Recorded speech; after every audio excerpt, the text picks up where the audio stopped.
Bismillahirrahmanirrahim. Assalamualaikum warahmatullahi wabarakatuh. Alhamdulillah.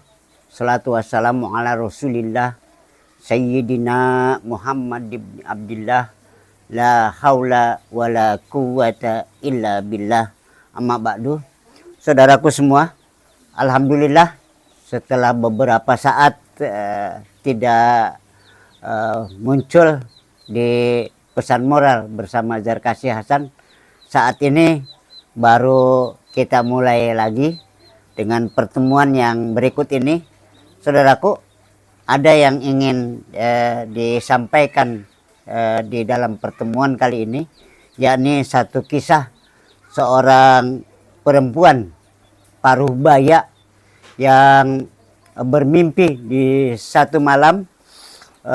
Dalam mimpinya wanita tersebut mendengar rintihan, keluhan, bahkan permohonan tolong dari penghuni rumah yang begitu gelap, yang tidak terlihat, dan dia pun tidak tersentuh hatinya untuk meneliti. Tetapi setelah dia terbangun, ternyata dadahnya terasa sesak,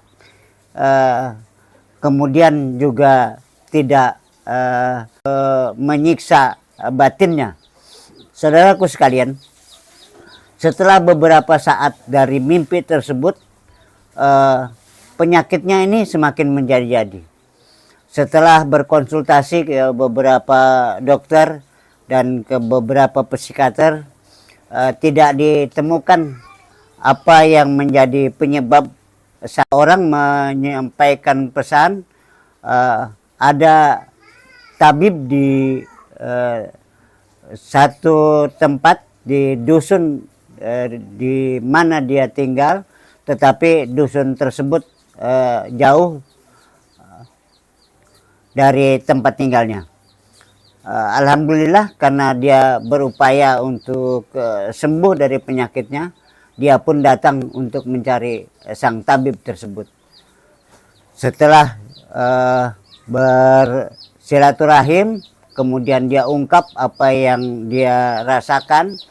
Dia sakit di dadanya, sesak di dadanya, kemudian rasa gelisah, rasa resah yang dia alami setelah dia mengalami mimpi di satu malam tersebut. Memberikan kunci emas kepada perempuan ibu tersebut, ya, untuk digantungkan di dada sang ibu tersebut, dan dengan pesan, ketika kamu nanti bermimpi yang sama, silahkan manfaatkan kunci emas ini. Manfaatkan kunci emas ini untuk membuka pintu rumah yang gelap itu.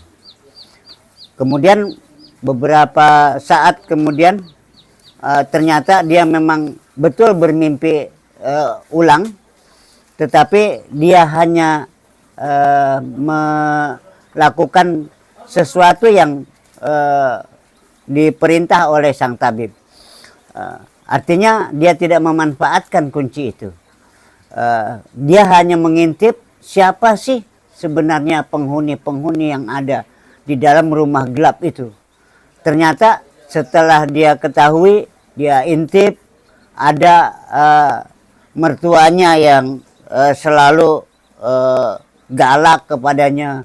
Kemudian ada tetangganya yang selalu iri kepadanya. Ada juga mantan pacarnya yang membuat dia dongkol.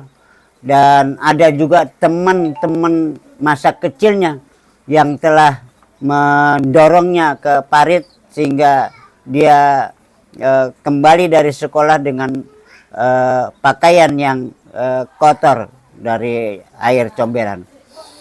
Kemudian dia tidak membuka kunci itu, hanya mengintip saja. Ternyata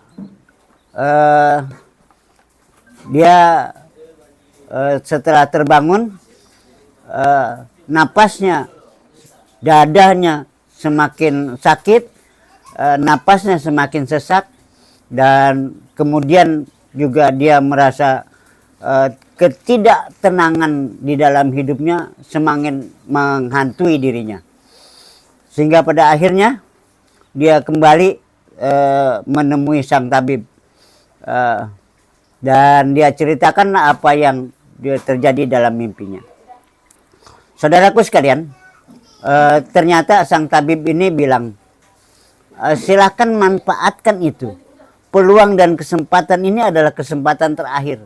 Jika engkau nggak bisa membuka, ya, tidak bisa memanfaatkan kunci emas ini, nanti rumah itu akan terkunci dan berkarat dan kamu tidak akan mampu membukanya. Saudaraku sekalian, ternyata betul apa yang dikatakan sang tabib.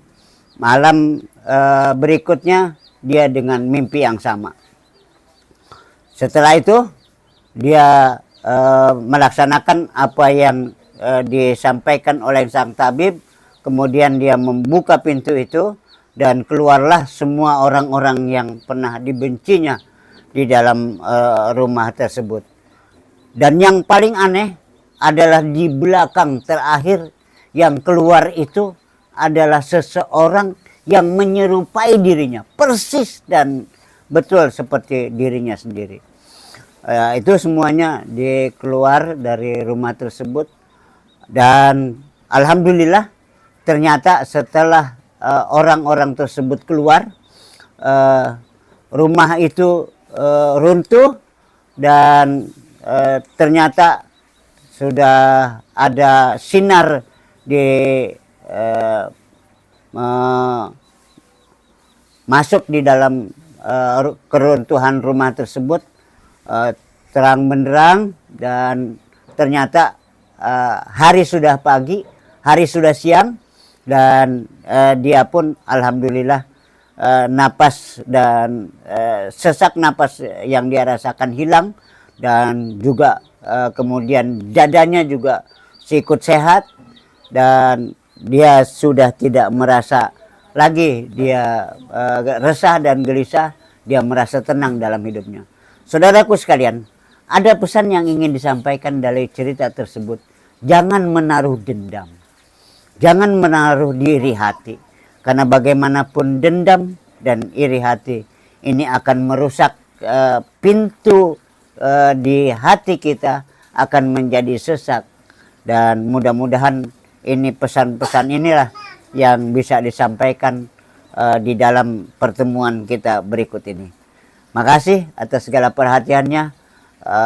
Kalau itu menarik dan baik, silahkan like dan subscribe-nya seluruh pendengar semuanya.